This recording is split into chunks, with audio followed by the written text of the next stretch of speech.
우리 교회는 지난주 목금토 3일간 유초동부와 그리고 청소년부 여름 캠프가 있었습니다. 사진이 있던데 한번 보이시겠어요? 네, 한번 보십시오. 네, 저 유초동부. 계속 그냥 한번 넘기시겠어요? 네, 설정 같은 느낌 막 들어요. 네, 쭉. 네. 계속 한번 이 유초동부 아이들이에요. 불 껐는 건 기도했는. 기도하고 있고. 자, 청소년부요. 네.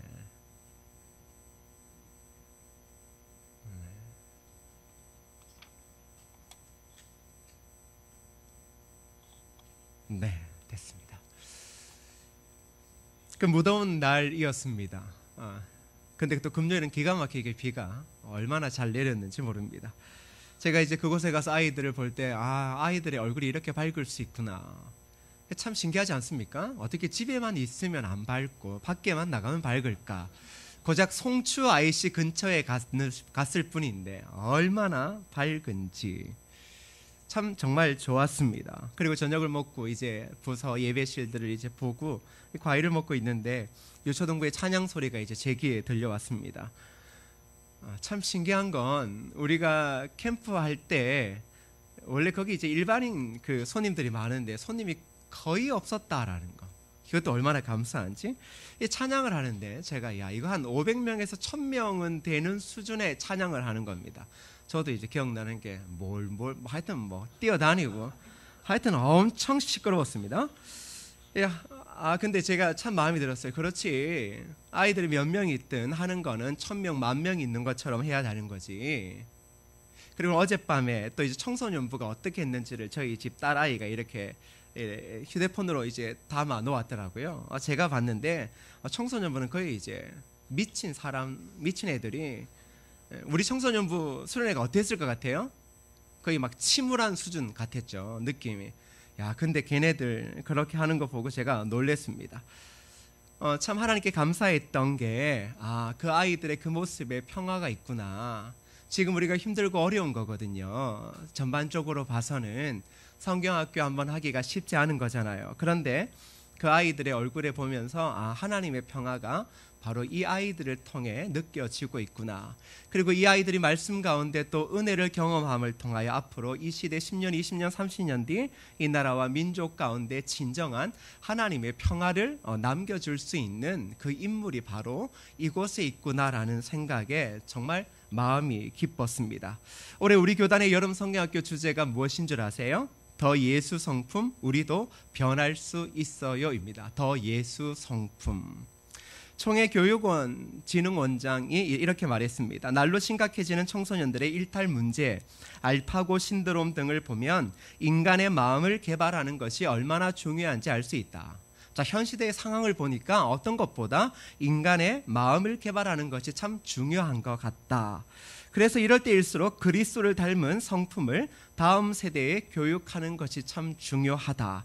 그래서 이번 총회 여름 수련의 주제가 더 예수 성품, 우리도 변할 수 있어요. 그러니까 우리의 아이들 영아부에서부터 청소년부까지 이 예수의 성품과 관련되어진 주제로 이번 여름 사역들을 함께 했습니다. 우리는 지난주부터 하나님께서 우리에게 주신 기업의 본질적인 의미와 자녀들을 어떻게 양육해야 하는지를 말씀을 통해 이제 나누고 있습니다. 지난주 우리는 자녀들에게 하나님을 경외하고 그리고 사랑하는 것을 가장 먼저 가르쳐야 한다, 이렇게 말씀을 나누었는데 기억하세요? 네, 감사합니다. 기억하시죠? 이제 우리는 그 가르침을 기반으로, 즉 하나님을 경외하고 말씀을 사랑하고 하나님을 사랑하는 그 가장 중요한 것을 기반으로 우리의 자녀에게 좋은 성품을 형성하는 것을 가르쳐야 한다는 겁니다. 우리가 자녀를 교육할 때 가장 관심을 기울여야 할 부분이 있다면 그것은 성품입니다. 좋은 성품은 훌륭한 인격을 의미합니다. 허버트 스펜서는 이렇게 말합니다. 교육은 인격의 형성을 목적으로 한다. 교육의 목적이 무엇이라고요? 인격의 형성이요. 그런데 지금 시대의 부모님들은 교육의 목적이 어디에 있습니까? 어디에 있죠? 교육의 목적이 뭐라고 생각하세요? 좋은 대학 가고, 좋은 대학 졸업해서 좋은 기업 가고, 그래서 많이 월급 받고 어떻게 해요? 잘 먹고 잘 사는 것. 이것이 교육의 목적처럼 생각되어졌습니다. 우리는 교육의 목적이 무엇인지를 별로 지금 생각하지 않습니다. 그런데 원래 교육의 목적은 인격의 형성을 목적으로 한다라는 겁니다. 인격의 형성, 즉 성품의 형성이 교육의 목적입니다. 특별히 성경, 그 중에서도 잠언서는 하나님을 경외하는 것과 그리고 그리스도의 성품에 초점을 맞추어 우리에게 지혜를 이야기합니다. 왜 좋은 성품이 중요한가? 이렇게 질문할 수 있습니다. 왜일까요?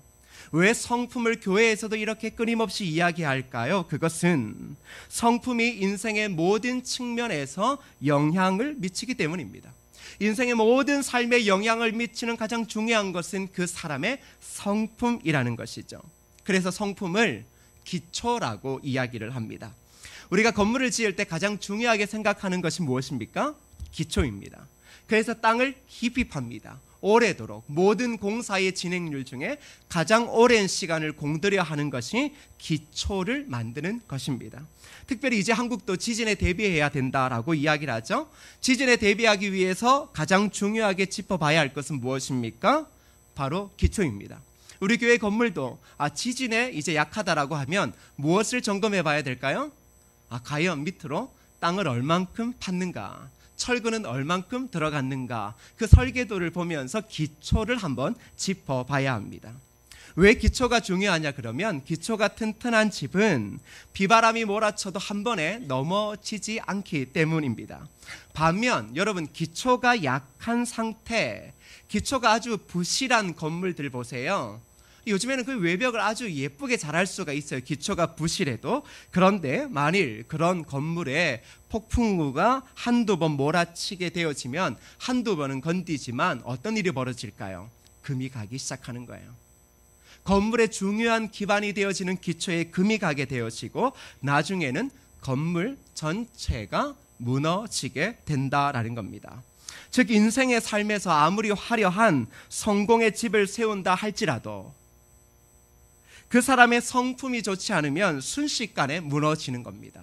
우리는 이런 것을 TV를 통해 참 똑똑하신 분들을 통해 이미 좋은 경험을 하고 있습니다. 아무리 인생의 삶에서 화려한 성공의 집을 세워도 성품이 좋지 않으면, 인격이 좋지 않으면 세상 말로 뭐라 그래요? 뭐라 그러죠 여러분? 재수 없다 그래요. 저거 재수 없다고, 저거 지 혼자만 똑똑한 것처럼 이야기한다고. 지식은 성품과 따라올 때 그 지식이 빛을 발하는 거거든요. 근데 성품이 되지 않죠. 그러면 그 사람 불쌍한 사람인 거예요. 저는 지난주 남전도의 순회 예배 설교 때에 그리스도인의 성숙에 대해 말씀을 나누었습니다. 에베소서 4장 13절 현대인의 성경을 보면 이렇게 말합니다. 우리가 다 하나님의 아들을 믿고 아는 일에 하나가 되고 성숙한 사람이 되어 그리스도의 완전하신 충만에까지 이르게 될 것입니다. 그리스도인이 하나님의 아들을 믿고 아는 일에 하나가 되는 것 참 중요합니다. 그런데 왜 하나님의 아들을 믿고 아는 일에 하나가 되어질까요? 그것은 성숙한 사람이 되어 그리스도의 완전한 충만에까지 이르게 하기 위해서라는 겁니다. 그래서 하나님의 아들을 믿고 아는 일에 하나가 되는 것이 그렇게 중요하죠. 그런데 우리가 잘 안 되는 게 뭐예요? 잘 안 되는 게 뭐예요? 지금 현대의 그리스도인들처럼 좀 똑똑하다 싶은 때가 있었다라고 생각해요.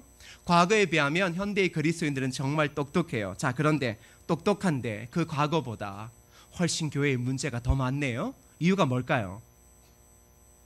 똑똑한데 교회의 문제가 더 많아요. 분쟁이 더 많아요. 싸움이 더 많아요. 교인들끼리의 마음의 상처가 더 많아요. 이유가 뭘까요? 과거에는 하나님을 아는 지식도 부족했어요. 그저 아멘 하라 그러면 아멘 했어요. 이유가 뭘까요? 그건 성숙함으로 자라지 못했기 때문입니다. 성숙함으로 자라지 못한 사람들이 알고 있는 것은 가치가 없는 것이죠.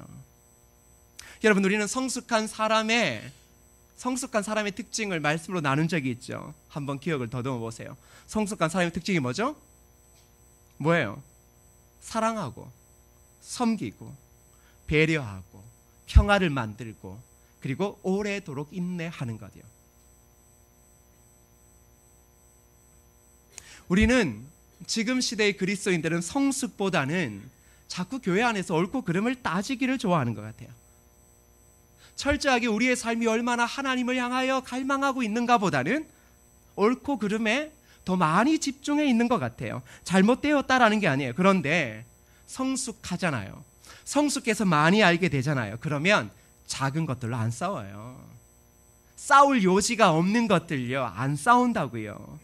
오히려 평화를 만들어내고 오히려 오래도록 기다리고 인내해 주는 거예요. 왜일까요? 하나님을 제대로 알면, 하나님을 제대로 알고 제대로 믿으면 우리의 성품이 주님을 닮아가기 때문입니다. 그래서 그리스도인들에게도 가장 중요한 게 뭐겠습니까? 성품입니다. 성품. 교회 안에서의 작은 감정의 분쟁들이 나타나는 것도 결국은 그리스도인의 장성한 분량의 충만함까지 이르는 성숙함이 없기 때문이에요. 성숙함이 없으면 자꾸 뭐 하죠? 자꾸 싸워요. 성숙함이 없으면 나보다 못한 사람한테 내가 자꾸 가르치고 싶어요. 무식한 것, 이것도 모르냐고. 근데 그건 성숙한 게 아니에요. 그 편협한 사고가 어리석은 거예요. 성품은 그런 게 아니거든요. 우리 주님이 만일 우리의 미성숙을 보시고, 야, 너네 이거밖에 안 돼? 불쌍한 것들, 이렇게 이야기하실 것 같아요? 주님은 그러신 분이 아니에요. 우리를 오래도록 기다리시고 인내해 주시는 분이에요. 탕자가 집을 나갔을 때 그 아버지가 뭘 했습니까? 그 시로부터 계속 끊임없이 바로 그 아들을 기다렸던 거예요. 우리 하나님 그런 분이시거든요. 그런데 우리는 어떻게 해요? 그런 주님의 성품과는 전혀 다르게 우리의 성품대로 행동하더라는 것이죠. 우리는 성숙하지 않은 자들의 위험성을 잘 알고 있습니다. 성숙하지 않고 성숙한 그리스도인의 성품을 가지지 않은 사람들이 똑똑했을 때 그 위험성이 얼마나 무서운지를 우리는 잘 알고 있습니다. 그러기에 우리의 자녀들에게는 하나님의 아들을 믿는 믿음을 바로 가르쳐야 됩니다. 왜요? 바로 그 아이들의 성품 때문에요. 그리스도의 장성한 분량에 이르는 그 성품에 이르기까지 하나님의 아들을 믿는 것을 바로 가르쳐야 합니다. 그렇다면 우리 자녀들은 어떤 성품을 가져야 할까? 이제 이 생각을 해봐야 돼요. 그리고 우리 아이들의 이 바른 성품의 모델은 누굴까? 근데 성경이 제시해주는 인물은 딱 한 분입니다. 누구겠습니까? 예수 그리스도입니다. 우리 자녀들은 목사를 닮아가면 안 돼요. 여러분이 저를 닮아가면 안 돼요. 무슨 말인지 아시죠? 저를 닮아가시면 안 돼요. 여러분들이 닮아가셔야 될 분은 예수 그리스도예요. 그분이 우리의 삶의 유일한 모델이에요. 어떤 목사가 어떻게 성결하게 살았더라, 중요할 수 있죠. 그러나 그것은 우리의 삶의 모델이 아니에요. 우리의 진정한 모델은 예수 그리스도 한 분밖에 없거든요. 예수 그리스도의 성품을 닮아가야 되는 거예요. 가끔 여러분 그런 거에 은혜 받죠. 대형교회 목사가 에쿠스가 아니라 소나타 타고 다니는 것에 은혜 받아서, 야, 저분 위대하다고. 제발 생각을 좀 바꿔요. 무엇을 타고 다니냐가 뭐 그리 중요해요. 그건 그 사람의 취향일 수가 있는 거예요. 그러면 저는 얼마나 위대한 사람이에요. 저는 오픈카를 타고 다니잖아요. 자유로에 못 올려서 그렇지. 또 무슨 말인지 몰라서 지금 또 시험에 든 사람이, 그디요, 저 이 교회 다니는 목사는 교회도 조그만데 뭐 외제차를 타고 다니나? 누군가의 성향, 내가 좋아하는 성향의 모습을 가진 사람을 닮으려고 하지 마요. 그리스도인들이 그런 사람이 되게 많거든요. 우리의 모델은 주님밖에 없어요. 목사 보지 말라는 거예요. 가끔 이러죠. 목사한테 시험 당했다고. 왜 목사 봐? 그 목사 안 볼 수가 있냐고. 안 볼 수 없지. 내가 잘해야지. 그런데 우리의 초점이 자꾸 주님에게서 멀어지면 누구를 봐요? 사람 봐요. 야, 저 교회에 위대한 사람이 있더라. 무슨 교회에 위대한 사람이 어디 있어요? 네? 우리가 어떻게 위대해요? 주님 말고는 위대하신 분이 없잖아요. 우리의 자녀들은 예수님의 성품을 닮아가야 돼요. 저는 그렇게 기도해요. 아버지를 닮는 것, 그렇죠. 외형적으로 아버지를 닮고 목소리를 닮는 건 어쩌겠어요. 그러나 그 성품은 나를 닮아서 안 돼요. 엄마를 닮아서도 안 돼요. 주님을 닮아야 하는 겁니다. 왜요? 우리 아이들이 주님의 성품을 가질 때 그들이 주님의 기업으로서 바른 역할을 하며 이 땅 가운데 하나님의 나라를 위해 살아갈 수 있기 때문입니다. 그렇다면 우리 자녀들과 그리고 또한 우리가 배워야 될 주님의 성품은 어떤 걸까요? 첫 번째는 온유함과 겸손함입니다. 따라할까요? 온유함과 겸손함. 마태복음 11장 29절에 이렇게 말해요. 나는 마음이 온유하고 겸손하니 나의 멍에를 메고 내게 배우라. 그리하면 너희 마음이 쉼을 얻으리니. 하나님께서는, 주님께서 우리에게 나는 마음이 온유하고 겸손하다. 여러분 이 설교 예전에도 한번 들으셨죠? 온유함과 겸손함. 주님은 그것을 배우래요. 명예를 메고 배우래요. 그때 너희 마음에 쉼을 얻는데요. 다시 말하면 주님의 성품을 우리가 닮아갈 때 이 땅 가운데서 진정한 평안과 쉼을 얻으며 살아갈 수 있다라는 것이죠. 예수님은 자신의 마음을 온유하다라고 이야기를 했습니다. 온유하다라고 하는 히브리어의 그 원어, 그 뜻은 어디에서 왔냐 그러면 야생마를 길들여 준마로 만드는 것에서 왔습니다. 여러분 야생마 아시죠? 야생마가 길들여져요? 잘 안 길들여지잖아요. 온유는 바로 그거예요. 우리의 마음이, 야생마와 같은 우리의 마음이 준마로 길들여지는 거죠. 즉 이게 뭐겠습니까? 온유라는 것은 자신을 다스리는 성품이에요. 우리가 문제가 있을 때 문제가 자꾸 크게 되어지는 이유가 뭐예요? 내 마음을 못 다스려서 그래요. 이 마음을 못 다스리니까 자꾸 말을 그냥 내뱉고 집에 가서 후회해요. 우리 교회에서는 말을 저 말고는 좀 대부분은 함부로 안 했으면 좋겠어요. 성도들한테 똑바로 살아라 이런 거는 목사가 하고 나머지 분들은 다 사랑하고 배려해주고 이렇게 해야 돼요. 그 목사 말고 그 목사의 자리에서 목사가 해야 될 이야기를 하시는 분들이 종종 있으면 안 되죠. 이 자신의 마음을 못 다스리면 곤란해요. 예배 가운데 있는데도 하나님을 향해 집중하지 못하는 마음이 충분히 있을 수 있거든요. 왜요? 마음을 못 다스리는 거예요. 온유함은 자신을 다스리는 성품이에요. 한번 돌아보세요. 아이들에게 온유함을 가르치기 전에 나는 지금 내 마음을 잘 다스리고 있는가? 어떤 내가 참 싫어하는 상황이 나에게 접해올 때 나는 그 마음을 잘 다스리고 있는가? 돌아보라는 거예요. 자신의 감정을 다스리고 결국 고난을 견뎌내는 게 바로 온유함이라는 것이죠. 가끔 우리 시대에 이제 부모님들이 젊은 세대들 보면 안타까워하는 것들이 딴 거 아니에요. 첫 번째 하나는 요즘 젊은이들이 자신의 마음을 잘 못 다스린다. 진짜 제가 지하철을 타보니까 별 희한한 애들 엄청 많아요. 서울이 인구가 많아서 그런가 봐요. 작은 것에도요, 그냥 눈을 막 이렇게 째려서 보고 막 그렇게 보고 그래요. 마음을 잘 못 다스려요. 마음이 쉽게 무너져요. 우리는 가끔 이렇게 얘기하거든요. 야, 우리 아이들이 이 정도 배웠으면, 그 정도 학교를 나오고 그 정도 학위를 땄으면 마음 잘 다스려야 된다라고 생각했잖아요. 근데 지금 봐요. 아이들의 야, 세상에 그런 데서 공부를 했어? 이렇게 이야기를 하는데 자신의 마음 다스리는 거 보면 형편없거든요. 이게 우리 시대의 지금 문제예요. 또 한 가지는 무엇입니까? 고난을 이겨내는 힘이 약하다라는 거예요. 옛날에 우리 어른들, 뭐 옛날 얘기 자꾸 하는 게 젊은 세대 안 좋더라고요. 그런데 그 옛날 지식도 제대로 없었을 때, 삶에 대한 지식도 없고 하루하루를 그 고난을 견뎌낼 때 보면 엄청나게 잘 견뎌냈어요. 근데 지금은 엄청나게 똑똑하거든요. 엄청나게 좋은 환경이거든요. 그런데 작은 고난 앞에 아이들이 쉽게 무릎을 꿇어요. 그 왜일까요? 시대가 흘러갈수록 자신의 마음을 다스리기가 어려운 시대가 될 겁니다. 그리고 시대가 지나갈수록 고학력자들은 훨씬 많아지겠지만 환경을 이겨내기 힘든 상황을 맞이하게 될 겁니다. 그때 우리 자녀들, 그리스도인의 자녀들에게 무엇을 심어줘야 되겠습니까? 바로 주님의 성품 중에 온유함요. 자신의 마음을 다스리는 성품요. 감정을 다스리고 고난을 견뎌내는 주님의 성품을 가르쳐 주어야 하는 것입니다. 근데 이 온유함이 어디서 나올까요? 바로 그리스도인에 대한 정체성요. 거기에서부터 바로 자신이 누군가를 알고 그때 그 아이는 시끄럽고 혼란한 시대에 조용히 온유함으로 하나님의 사람으로 하나님의 뜻을 이루어 가게 되는 겁니다. 그리고 겸손입니다. 우리 주님은 기도에서 늘 언제나 나타나는 게 뭐냐 그러면 겸손이에요. 하나님과 동등됨을 취하지 않아요. 이거 정말 중요한 거거든요.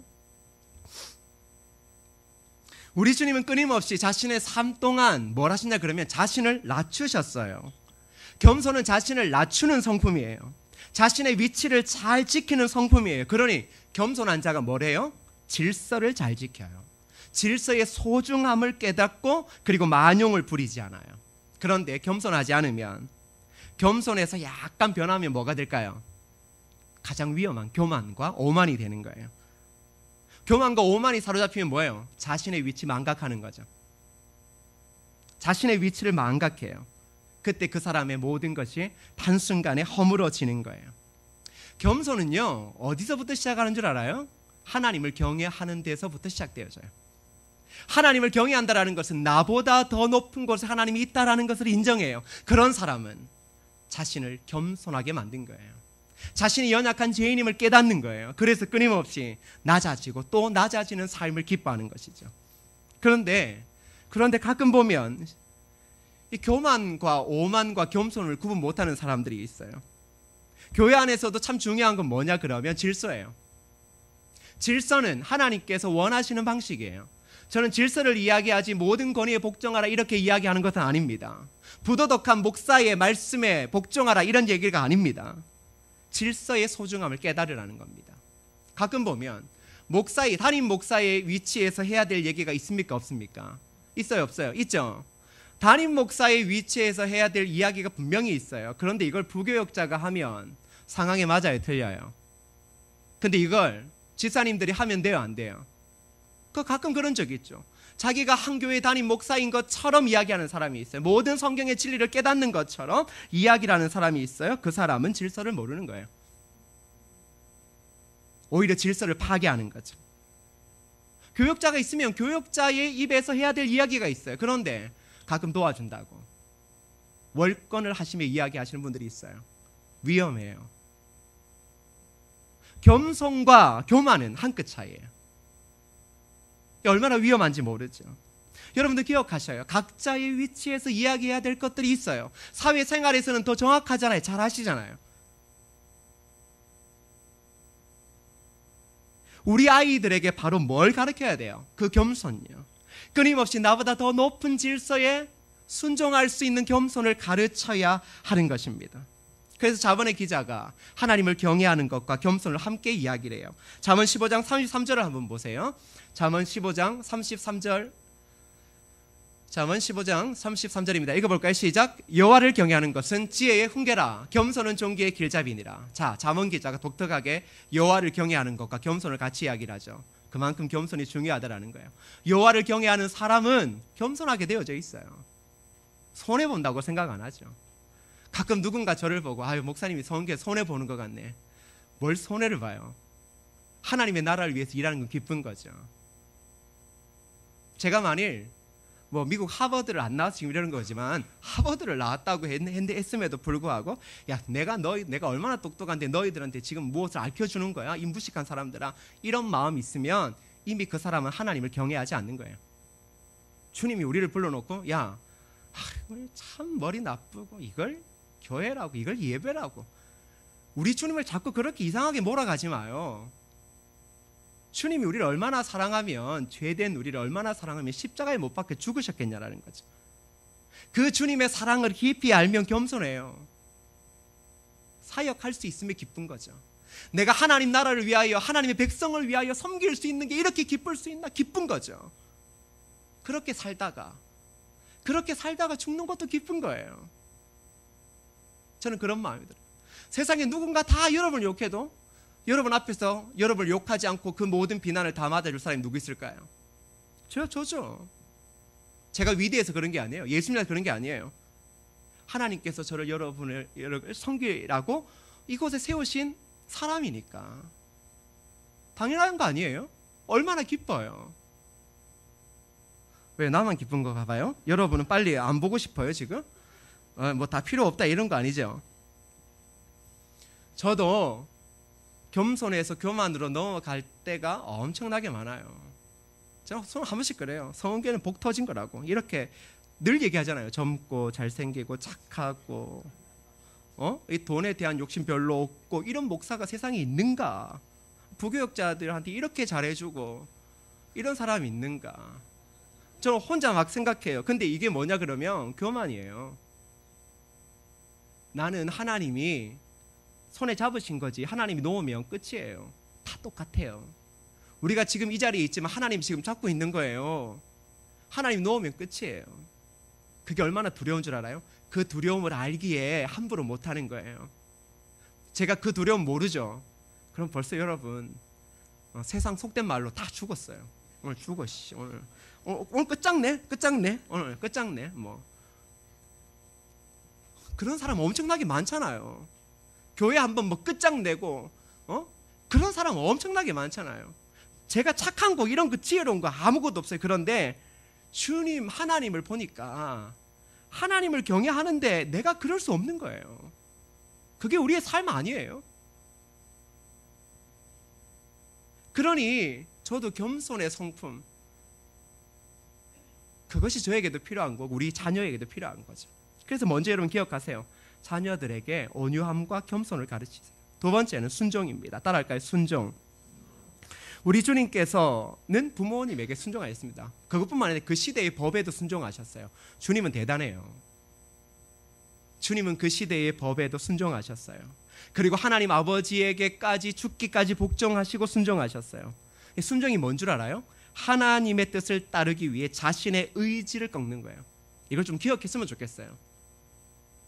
하나님의 뜻을 따르기 위해 자신의 의지를 꺾는 거. 지금 우리의 자녀들을 보시면 아시겠지만 자꾸 이렇게 자녀들과 갈등이 일어나죠. 그 이유가 뭐겠어요? 자녀들이 자신의 마음의 의지를 안 꺾어요. 안 꺾어요. 그래서 우리가 신앙생활이 아이들과 이 신앙에 대한 충돌이 있는 거예요. 아이들이 하나님의 뜻보다는 자신의 뜻, 그 의지를 가지고 살아가기 때문입니다. 지금 뭐 청소년 사춘기에 있는 아이들하고 이야기를 해봐요. 하나님의 뜻은 중요하지 않아요. 자신의 의지요. 자신의 의지, 자신의 고집, 자신의 논리가 그 아이의 마음에 딱 있는 거예요. 근데 진짜 순종은 뭐예요? 자신의 뜻보다는 하나님의 뜻을 소중히 여기는 성품입니다. 하나님의 말씀을 따라 사는 성품이에요. 그런데 왜 이 순종이 중요한 줄 알아요? 하나님은 바로 이 순종 속에 모든 복을 담아 놓으셨기 때문이에요. 구약 성경에서부터 계속 성경 전체를 봐요. 하나님이 우리에게 이야기하시는 것은 순종해라, 순종해라, 순종해라. 순종이 뭐예요? 내 의지를 꺾고 하나님의 뜻대로 살아가는 거예요. 내 의지의 소중함은 다 내려놓고 하나님의 뜻이요, 하나님의 뜻이 나를 통해 이루어질 수 있다면 그것을 바라보며 엎드리는 거요. 그래서 이사야 1장 19절에 이렇게 말해요. 너희가 즐겨 순종하면 땅의 아름다운 소산을 먹을 것이요. 뭐예요? 너희가 즐겨 순종하면 땅의 아름다운 소산을 먹는다. 이 땅의 삶이 짧거든요. 근데 이 땅의 아름다운 소산을 우리의 주어진 삶에 먹을 수 있어요. 언제요? 너희가 즐겨 뭐 할 때요? 순종할 때요. 너희가 즐겨 너희의 의지를 꺾고 하나님의 뜻이 너희를 통해 이루어지는 것을 바라보며 순종할 때 결국은 어떤 일이 벌어집니까? 바로 하나님의 복을 누리게 되는 거죠. 우리 아이들은 특별히 어릴 적부터 무엇을 이야기를 해야 돼요? 하나님의 뜻에 순종하는 것.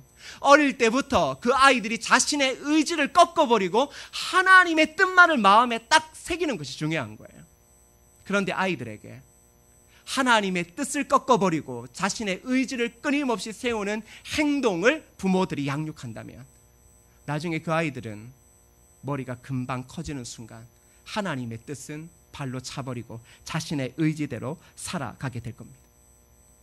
하나님께서 한 시대 사용하셨던 사람들은 어떤 사람들입니까?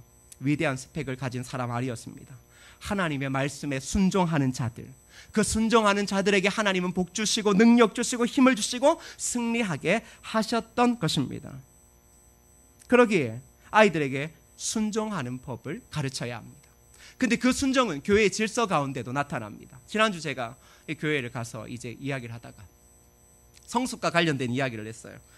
그래서 제가 성숙과 관련된 가장 좋은 예화는 우리 교회가 작년 연말에 김치 담글 때 제가 뭐라 그랬습니까? 오예배 때 김치 다 담글 때 김치를 담그는 핵심적인 사람 말고는 아무 말도 하지 말고 시킨 대로 하라고 그랬죠. 멸치젓을 넣든 새우젓을 넣든 간섭도 하지 말라고 제가 그랬어요. 분명히 풀을 넣든 뭐 밥을 넣든 간섭하지 말라고 그랬더니 하여튼 올해 김치 맛은 늘 맛있었지만 올해는 더 기가 막히게 맛있습니다. 제가 그랬어요. 왜 하나님을 알고 뭐 성숙함으로 가고 교회에 순종하는 것 같은데 꼭 안 되는 게 엄청나게 많다. 그 중에 하나 식당이다. 그랬더니 그 교회 장로님이 웃으면서 그런 거예요. 우리 교회 한 여자 집사님이 부엌에 가서 도마를 잡았는데 갑자기 그러더래. 어떤 분이 나는 그 도마 잡는데 30년 걸렸다고. 도마를 잡는데 30년이 걸렸대요. 근데 우리는 뭐 도마를 하루아침에 바꾸잖아요. 죄송해요 어르신들, 도마에 생명을 둘 수 있는데. 딴 데 가면 충분히 그럴 적이 있어요. 목사님, 모든 목회는 마음껏 하셔야 돼. 부엌에 관련된 일은 눈 감아주세요. 근데 한번 보세요. 부엌에서 일하는 게 어떤 성경적인 근거를 가지고 있어요? 어떤 성경적 근거요? 30년 된 권사만 그걸 잡을 수 있다는 근거가 어디 있어요? 그 교회를 욕하는 게 아니에요. 그 교회는 나름대로 문화게 잘하고 있는 교회예요. 우리는 순종에 익숙하지 않아요. 하나님께 순종하는 사람은 어디에서부터 순종한 줄 알아요? 교회에서 순종해요. 교회의 치리와 교회의 법과 교회의 말씀에 순종함을 통하여 나타나는 거예요. 제가 한 번씩 그러잖아요. 이런 악기들을 가지고 이야기할 때 가끔 이런 게 불편할 수도 있어요. 불편한 이유가 성경적으로 어디에서 무슨 근거를 대죠? 가끔 사람들은 뭘 생각하냐 그러면 자기 자신과 맞는 생각을 가진 사람들의 의견을 쫓아가요. 하물며 그 교회 담임 목사가 이렇게 눈 뜨고 새파랗게 살아있고 날마다 공부하고 있음에도 불구하고 자기가 생각한 게 맞다라고 생각하는 사람들의 의견을 추정해요. 그런데 우리의 신앙생활에서 수많은 것들은 성경에서 선과 악으로도 구별해 놓지도 않았고 그것이 선하고 악한지에 대한 것도 이야기하지 않았지만 사람들이 스스로로 어떻게 해요? 규율로 율법으로 만들어 놓은 게 많아요. 엄청나게 많아요. 자, 그런 것들을 어떻게 이야기를 하겠냐고. 성가대 가운 왜 입죠? 목사 가운을 왜 입죠? 성경에 어디에 어떤 구절을 근거로 해요? 그런데 이제 만약에 제가 안 입는다 그래봐요. 그러면 바로 어떻게 해요? 가운을 추종하고 입는 아주 원로 목사님에게 전화를 해서 우리 목사님 가운을 안 입는데요. 잘못된 거 아니냐고. 아니 내가 담임 목사가 살아있는데 이게 뭐냐 그러면 성경적이지 않은 것들, 성경에서 이야기하지 않는 것들에 대해 사람들이 뭘 이야기를 해요? 자신이 생각하는 바가 옳다고 생각하면 그것을 고집해요. 자, 그래 놓고 교회 안에서 뭐래요? 이게 갈등이 일어나요. 자, 한번 봐요. 이게 무엇을 설명하겠냐는 거죠. 순종이라고 하는 것은 하나님께 순종은 교회 안의 질서에서 순종해서 일어나는 거예요. 왜? 또 갑자기 인상이 왜 이렇게 또 굳어져요? 목사님이 다음 주에 가운을 벗으려고 그러는구나. 이제 그런 생각을 하실 수도 있겠지만 지금 엄청나게 더워요. 요 밑에 에어컨이 이리 올라와야 될 것 같아요. 그런데 순종이라고 하는 것이 결국은 우리의 삶의 작은 자리에서부터 나타나는 거예요. 주님은 그 시대의 법에 순종하셨어요. 근데 그걸 뛰어넘어 하나님에게 순종하셨어요. 하나님의 뜻에 순종했다. 우리가 생각해야 될 그거예요. 수많은 것들 중에, 수많은 우리의 인생의 욕심들 중에 가장 중요한 것은 하나님의 뜻에 순종하는 것. 하나님의 뜻이라면 내 의지를 꺾고 내 생각을 내려놓고 순종하는 것, 이게 참 중요하다라는 겁니다. 그렇게 아이들 앞에 어릴 적부터 뭘 가르쳐야 돼요? 자신의 의지를 꺾고 하나님의 뜻에 순종하는 법을 가르쳐야 돼요. 내 뜻을 고집하는 것이 아니라 하나님의 말씀에 순종하며 살아가는 법을 어릴 적부터 끊임없이 가르쳐야 돼요. 마지막 세 번째는 배려입니다. 따라합시다. 배려. 빌립보서 2장 4절에 이렇게 말합니다. 각각 자기 일을 돌볼 뿐더러 또한 각각 다른 사람의 일을 돌보아 나의 기쁨을 충만하게 하라. 자, 성경은 막 중요하게 이야기해요. 자, 너희의 일을 돌보고 그뿐만 아니라 다른 사람의 일을 돌보라. 이렇게 말하죠. 너희의 일을 다 돌보고 난 후에라는 게 아니라 돌볼 뿐만 아니라 다른 사람의 일을 돌보라는 겁니다. 이게 뭐냐 그러면 배려입니다. 배려는 자신보다 남을 먼저 생각하는 마음입니다. 원래 아이들이 어릴 적에는 이기주의가 심합니다. 그렇죠? 원래 미성숙할 때는 이기주의예요. 그러나 성숙하면 이기심을 벗어버리는 겁니다. 그리고 배려를 가지게 되죠. 그런데 지금 우리나라는 나이가 들고 공부를 하고 있음에도 불구하고 이기주의가 안 바뀌어요. 성숙하지 않다라는 증거예요.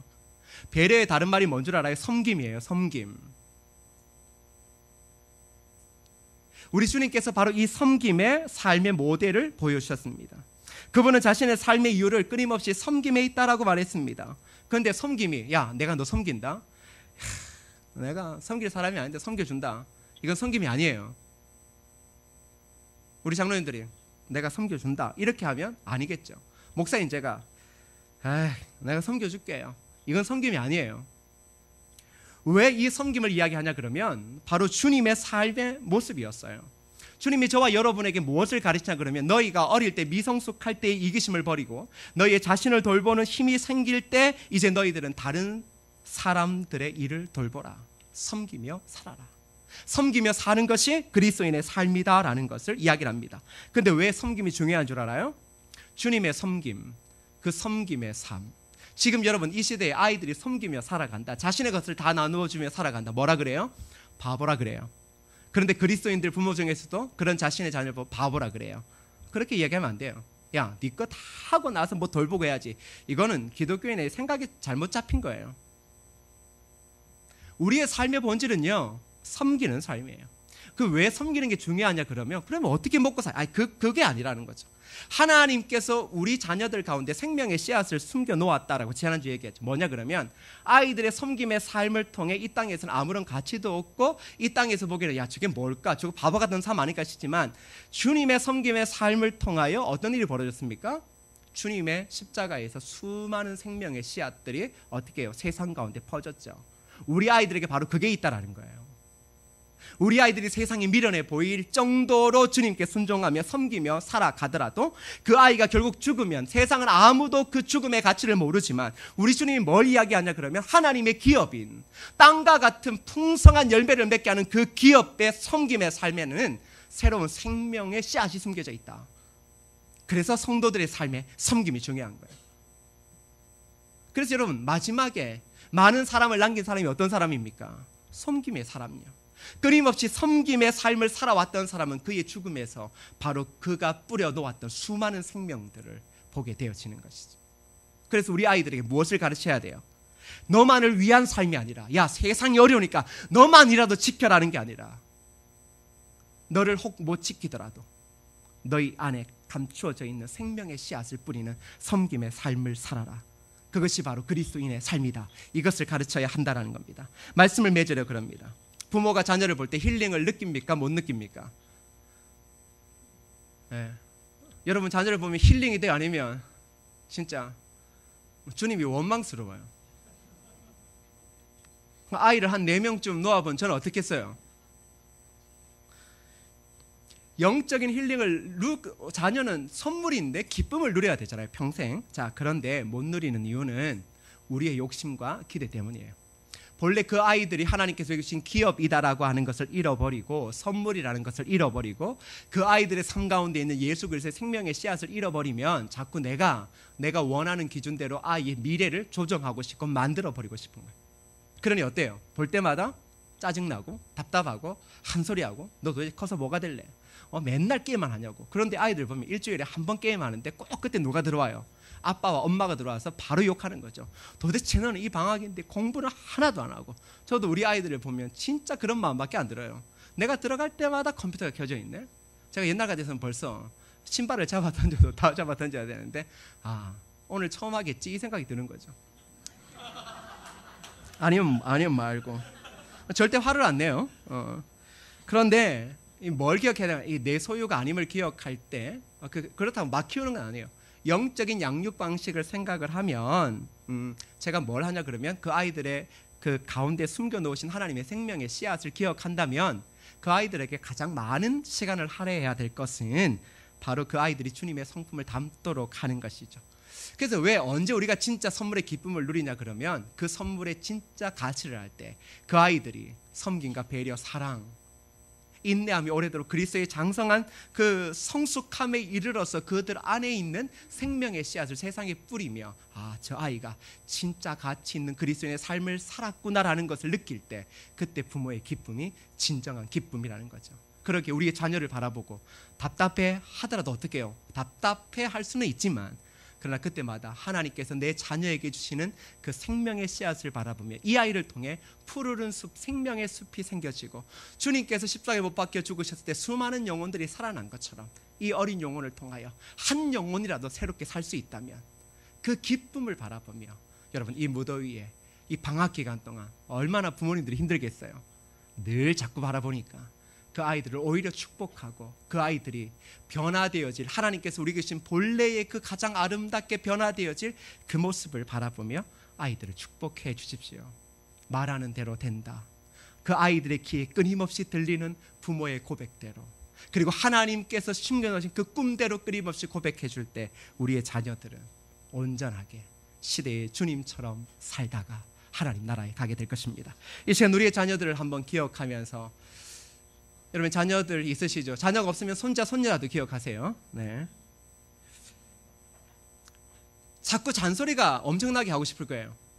너 이렇게 하면 대학도 못 가고, 너 저기 길거리 있는 저 아저씨들 맞지? 이런 말 하면 큰일 나요. 진짜 그런 말 하면 안 돼요. 우리가 해야 될 말은 다른 게 아니라, 너는 하나님의 사람이고 하나님께서 너를 축복하시고 너를 세우실 거다.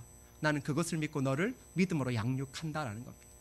그 아이들을 기억하면서 한번 때로는 너의 앞에 이 찬양을 불러주며 축복하며 우리 그 아이들을 위해 기도했으면 좋겠습니다. 여러분의 자녀만 집중해서 생각하세요. 때로는 너의 앞에 어려움과 아픔이 있지만 담대하게 주를 바라보는 너의 영혼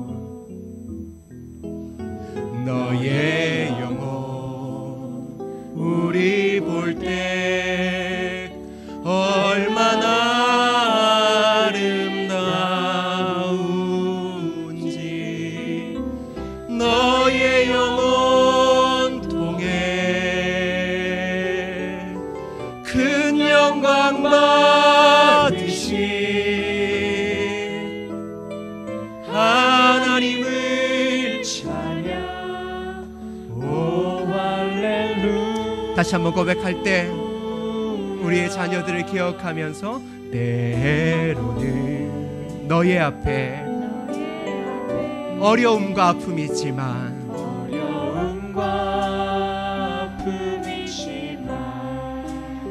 담대하게 주를 바라보는 너의 영혼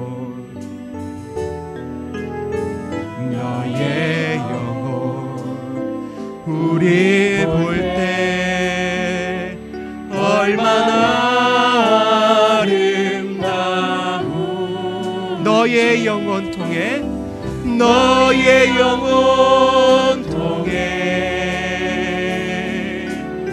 큰 영광 받으신 하나님을 찬양. 오 할렐루야. 우리의 자녀들 그 영혼을 통해 큰 영광 받으실 너의 영혼 통해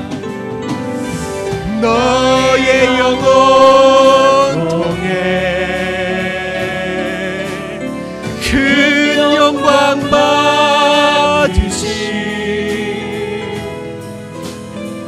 하나님을 찬양. 우리 그 아름다운 본래의 꿈을 기억하며 너의 영혼 통해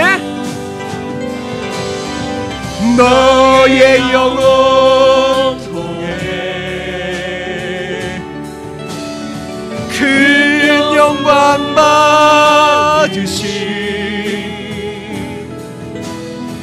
하나님을 찬양. 오 할렐루야. 우리 시간 말씀 붙잡고 기도할 때 우리 아이들이 하나님을 경외하고 말씀을 사랑하고 주의 온유함과 겸손함 또 순종과 섬김의 성품을 배워 하나님 큰 영광 받으실 그때를 바라보는 그 놀라운 축복이 있게 하시고, 우리의 자녀를 통해 예수 그리스도가 수많은 영혼을 주님께 하나님께로 돌이켰듯 오늘 우리의 자녀를 통하여 그러한 은혜의 역사, 그것을 통해서 하나님 영광 받으시는 은혜가 우리의 자녀들 다음 세대 가운데 충만히 있게 하여 달라고 합심하여 함께 기도하시겠습니다. 아버지 하나님,